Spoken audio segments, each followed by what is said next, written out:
Good morning student, class 7th। हम पढ़ रहे हैं महाभारत। आज हम पढ़ेंगे पेज नंबर 13, चैप्टर 7 कर्ण। हम भीम तक पढ़ चुके थे। आज हम कर्ण के बारे में पढ़ेंगे कि कर्ण कौन थे। पांडवों ने पहले कृपाचार्य से और बाद में द्रोणाचार्य से अस्त्र शस्त्र की शिक्षा पाई। उनको जब विद्या में काफ़ी निपुणता प्राप्त हो गई तो एक भारी समारोह किया गया जिसमें सबने अपने कौशल का प्रदर्शन किया। सारे नगरवासी इस समारोह को देखने आए थे। तरह तरह के खेल हुए और हर एक राजकुमार यही चाहता था कि वही सबसे बढ़कर निकले। आपस में प्रतिस्पर्धा बढ़े जोर की थी, परंतु तीर चलाने में पांडुपुत्र अर्जुन का कोई सानी न था। अर्जुन ने धनुष विद्या में कमाल का खेल दिखाया। उसकी अद्भुत चतुरता को देखकर सभी दर्शक और राजवंश के सभी उपस्थित लोग दंग रह गए। यह देखकर दुर्योधन का मन ईर्ष्या से जलने लगा। अभी खेल हो ही रहा था कि इतने में रंगभूमि के द्वार पर खम ठोकते हुए एक रोबीला और तेजस्वी युवक मस्तानी चाल से आकर अर्जुन के सामने खड़ा हो गया। यह युवक और कोई नहीं, अधीरथ द्वारा पोषित कुंती पुत्र कर्ण ही था, लेकिन उसके कुंती पुत्र होने की बात किसी को मालूम न थी। अब ये उस समय की बात है जब कौरव और पांडव शिक्षा प्राप्त करके जब हस्तिनापुर वापस लौटे। जब ये हस्तिनापुर वापस लौटे तब उन्होंने देखा कि उनके लिए जो है रंगभूमि बनाई गई जिसमें उनका प्रदर्शन करना था कि कौन कितना शक्तिशाली हो और कितनी विद्या किसने सीखी है। तो जब उसमें ये चीज़ जब प्रदर्शन करना था तो अर्जुन जो है बहुत ही धनुर्धर था, बहुत ही शक्तिशाली था और बहुत ही अच्छा धनुर्धर था। तो उसके जो कार्य निपुणता थी उसको देख करके दुर्योधन जो है जलने लगा और उसके जैसा उसका सानी कोई नहीं था। तभी कुछ देर में देखते हैं कि उस रंगभूमि में कोई एक जो है गठीला युवक आकर खड़ा हो जाता है और खम ठोकते हुए कहता है कि मुझसे लड़ो। तब मुझसे लड़ो। और वो जो युवक खड़ा था वो युवक और कोई नहीं, अधीरथ पोषित मतलब अधीरथ द्वारा पाला हुआ कुंती का पुत्र कर्ण था। वही कुंती का पुत्र जब उसे दुर्वासा मुनि ने जब उन्हें आशीर्वाद मिला था कि तुम जिस देवता का स्मरण करोगी तुमको उसी देवता के समान पुत्र की प्राप्ति होगी। तो विवाह के पहले ही कुंती को कर्ण पैदा हो गया। इस कारण कर्ण को कुंती ने गंगा नदी में बहा दिया था। वही कर्ण जिसको अधीरथ ने पाला था ये वही कर्ण था, लेकिन उस समय कोई नहीं जानता था कि ये कुंती पुत्र कर्ण है। रंगभूमि में आते ही उसने अर्जुन को ललकारा और अर्जुन जो भी करतब तुमने यहाँ दिखाए हैं उनसे बढ़कर कौशल मैं दिखा सकता हूँ। और वह आकर के उसने कहा कि अर्जुन जो तुमने अभी तक कौशल दिखाए हैं मैं उससे भी अच्छा कौशल तुम्हें दिखा सकता हूँ। इस चुनौती को सुनकर दर्शक मंडली में बड़ी खलबली मच गई, पर ईर्ष्या की आग से जलने वाले दुर्योधन को बड़ी राहत मिली। वह बड़ा प्रसन्न हुआ। उसने तपाक से कर्ण का स्वागत किया और उसे छाती से लगाकर बोला, कहो कर्ण कैसे आए, बताओ हम तुम्हारे लिए क्या कर सकते हैं।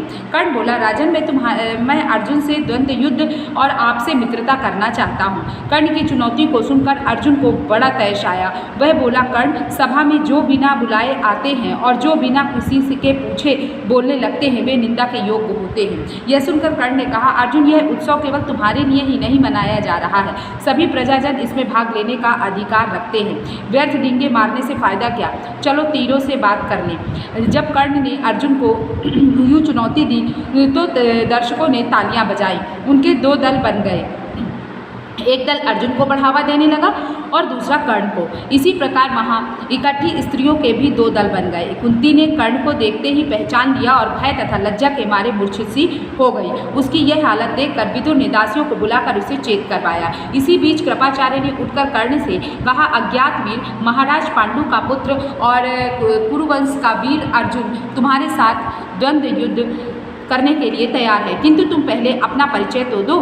तुम कौन हो, किसके पुत्र हो, किस राजकुल को तुम विभूषित करते हो।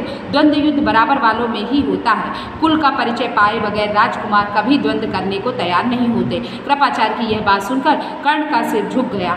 कर्ण को इस तरह देखकर दुर्योधन उठ खड़ा हुआ और बोला, अगर बराबरी की बात है तो मैं आज ही कर्ण को अंग देश का राजा बनाता हूँ। और इस प्रकार कर्ण को दुर्योधन ने अंग देश का राजा तरह बना दिया। यह कहकर दुर्योधन ने तुरंत पितामह भीष्म एवं पिता धृतराष्ट्र से अनुमति लेकर वही रंगभूमि में ही राज्याभिषेक की सामग्री मंगवाई और कर्ण का राज्याभिषेक करके उसे अंग देश का राजा घोषित कर दिया। इतने में बूढ़ा सारथी अधिरथ, जिसने कर्ण को पाला था, लाठी टेकता हुआ और भय के मारे कांपता हुआ सभा में प्रविष्ट हुआ। कर्ण, जो अभी अभी अंग देश का नरेश बना दिया गया था, उसको देखते ही धनुष नीचे रखकर उठ खड़ा हुआ और पिता मानकर बड़े आदर के साथ उसके आगे सिर नवाया। बूढ़े ने भी बेटा कहकर उसे गले लगा लिया। यह देखकर भीम खूब कहा मारकर हंस पड़ा और बोला, सारथी के बेटे, धनुष छोड़कर हाथ में चाबुक लो, चाबुक वही तुम्हें शोभा देगा। तुम भला कब से अर्जुन के साथ द्वंद्व युद्ध करने के योग्य हो गए। और इस तरह भीम ने कर्ण से कहा। यह सब देखकर सभा में खलबली मच गई। इस समय सूरज भी डूब रहा था, इस कारण सभा विसर्जित हो गई और मशालों और दीपकों की रोशनी में दर्शक वृंद अपनी अपनी पसंद के अनुसार अर्जुन, कर्ण और दुर्योधन की जय बोलते जाते थे। इस घटना के बहुत समय बाद एक बार इंद्र बूढ़े ब्राह्मण के वेश में अंग नरेश कर्ण के पास आए और उसके जन्मजात कवच और कुंडलों की भिक्षा मांगी। और इंद्र ने जो है भिक्षा मांगी, बूढ़े के भेष में आए और उन्होंने अंग नरेश से जन्मजात जो उन्हें कवच और कुंडल मिले थे उसने भिक्षा में मांग लिया। और इंद्र को डर था कि भावी युद्ध में कर्ण की शक्ति से अर्जुन पर विपत्ति आ सकती है। इस कारण कर्ण की ताकत कम करने की इच्छा से ही उन्होंने उससे यह भिक्षा मांगी थी। कर्ण को सूर्यदेव ने पहले ही सचेत कर दिया था कि उसे धोखा देने के लिए इंद्र ऐसी चाल चलने वाले हैं, परंतु कर्ण इतना दानी था कि किसी के कुछ मांगने पर वह मना कर ही नहीं सकता था। इस कारण वह यह जानते हुए भी कि भिखारी के वेश में इंद्र धोखा कर रहे हैं, कर्ण ने अपने जन्मजात कवच और कुंडल निकालकर भिक्षा में दे दिए। इस अद्भुत दानवीरता को देखकर इंद्र चकित रह गए। कर्ण की प्रशंसा करते हुए बोले, कर्ण, तुमसे मैं बहुत प्रसन्न हूँ, तुम जो भी वरदान चाहो मांगो। कर्ण ने देवराज से कहा, आप प्रसन्न हैं तो शत्रुओं का संहार करने वाला अपना शक्ति नामक शस्त्र मुझे प्रदान करें। बड़ी प्रसन्नता के साथ अपना वह शस्त्र कर्ण को देते हुए देवराज ने कहा, युद्ध में तुम किसी को लक्ष्य करके इसका प्रयोग करोगे वह अवश्य मारा जाएगा, परंतु एक ही बार तुम इसका प्रयोग कर सकोगे। तुम्हारे शत्रु को मारने के बाद यह मेरे पास वापस आ जाएगा। इतना कहकर इंद्र वहाँ से चले गए। एक बार कर्ण को परशुराम जी से ब्रह्मास्त्र सीखने की इच्छा हुई, इसलिए वह ब्राह्मण के वेश में परशुराम जी के पास गया और प्रार्थना की कि उसे शिष्य स्वीकार करने की कृपा करें। परशुराम जी ने उसे ब्राह्मण समझकर शिष्य बना लिया। इस प्रकार छल से कर्ण ने ब्रह्मास्त्र चलाना सीख लिया। तो कर्ण ने ब्रह्मास्त्र चलाना कैसे सीखा? परशुराम के पास गया और परशुराम को ये नहीं बताया कि मैं कौन हूँ, और उसने जो है शिक्षा अर्जित कर ली, क्योंकि उस समय शिक्षा जो है ब्राह्मण पुत्रों को ही दी जाती थी। एक दिन परशुराम कर्ण की जांघ पर सिर रखकर सो रहे थे। तो अब पता कैसे चला कि ये जो ब्राह्मण नहीं है? एक दिन परशुराम जो है कर्ण की जांघ पर सिर रखकर सो रहे थे। इतने में एक काला भंवरा कर्ण की जांघ के नीचे घुस गया और काटने लगा।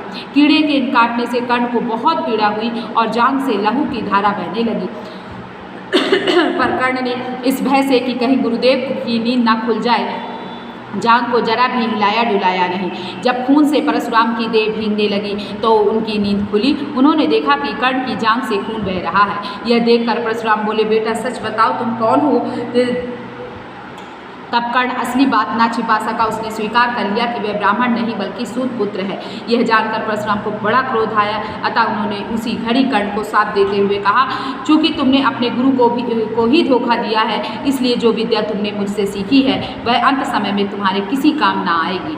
ऐन वक्त पर तुम उसे भूल जाओगे और रण क्षेत्र में तुम्हारे रथ का पहिया पृथ्वी में धंस जाएगा। और इस तरह परशुराम ने उन्हें श्राप दे दिया। अंडरलाइन कर लीजिए यहाँ से यहाँ तक, ठीक है, अंडरलाइन कर लीजिए। उसके बाद परशुराम जी का यह शाप झूठा ना हुआ। जीवन भर कर्ण को उनकी सिखाई हुई ब्रह्मास्त्र विद्या याद रही, पर कुरुक्षेत्र के मैदान में अर्जुन से युद्ध करते समय कर्ण को वह याद ना रही। दुर्योधन ने घनिष्ठ मित्र कर्ण ने अंत अंत समय तक कौरवों का साथ न छोड़ा। कुरुक्षेत्र के युद्ध में भीष्म तथा आचार्य द्रोण के आहत हो जाने के बाद दुर्योधन ने कर्ण को ही कौरव सेना का सेनापति बना दिया। कर्ण ने 2 दिन तक अद्भुत कुशलता के साथ युद्ध का संचालन किया।